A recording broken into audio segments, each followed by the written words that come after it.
Australian captain Steven സ്മിത്തിനെതിരെ രൂക്ഷ വിമർശനവുമായി Virat Kohli. Australian താരങ്ങൾ കളിക്കളത്തിൽ എല്ലാ നിയന്ത്രണ രേഖകളും തെറ്റിക്കുന്നെന്ന് കോഹ്ലി. സ്റ്റീവൻ സ്മിത്തിന്റെ LBWന് അമ്പയർ ഔട്ട് നൽകിയപ്പോൾ റിവ്യൂ ഡിസിഷനായി ഡ്രസ്സിംഗ് റൂമിലേക്ക് നോക്കിയതാണ് കോഹ്ലിയെ ചൊടിപ്പിച്ചത്. ഡ്രസ്സിംഗ് റൂമിന്റെ സഹായത്തോടെ റിവ്യൂ നൽകുക.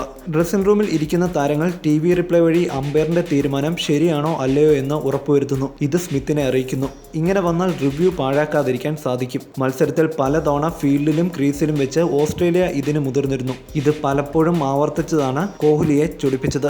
സ്മിത്ത് റിവ്യൂ നൽകാൻ വൈകി ഡ്രസ്സിംഗ് റൂമിൽ നിന്നുള്ള സിഗ്നലിനായി കാത്തിരുന്നപ്പോൾ അമ്പയർ ഇടപെട്ടു. ഇത് ചോദ്യം ചെയ്യാനെത്തിയ കോഹ്ലിയെയും അമ്പയർ പിന്തിരിപ്പിച്ചിരുന്നു. മത്സരത്തിൽ ഉടനീളം ഓസ്ട്രേലിയയുടെ ഭാഗത്തു നിന്ന് ഇത്തരം നീക്കങ്ങൾ ഉണ്ടായിരുന്നെന്ന് കോഹ്ലി പറയുന്നു. ഇത് ഞാൻ അമ്പയറിനെ നേരത്തെ ചൂണ്ടിക്കാട്ടിയിരുന്നു. അത് അദ്ദേഹത്തിന് ബോധ്യമായതുകൊണ്ടാണ് അമ്പയർ തനിക്കൊപ്പം നിന്നത്, കോഹ്ലി പറഞ്ഞു. ഓസ്ട്രേലിയൻ ടീമിന്റെ ഇത്തരം പ്രവൃത്തികളെ വിളിക്കേണ്ട പേര് വേറെയാണ്. എന്നാൽ ഞാൻ അത് പറയാൻ ആഗ്രഹിക്കുന്നില്ല. ബ്രാക്കറ്റിൽ ഒതുക്കുന്നു. ഇത്തരം പ്രവൃത്തികൾ ഞാൻ കളിക്കളത്തിൽ ചെയ്യാറില്ല, കോഹ്ലി പറഞ്ഞു.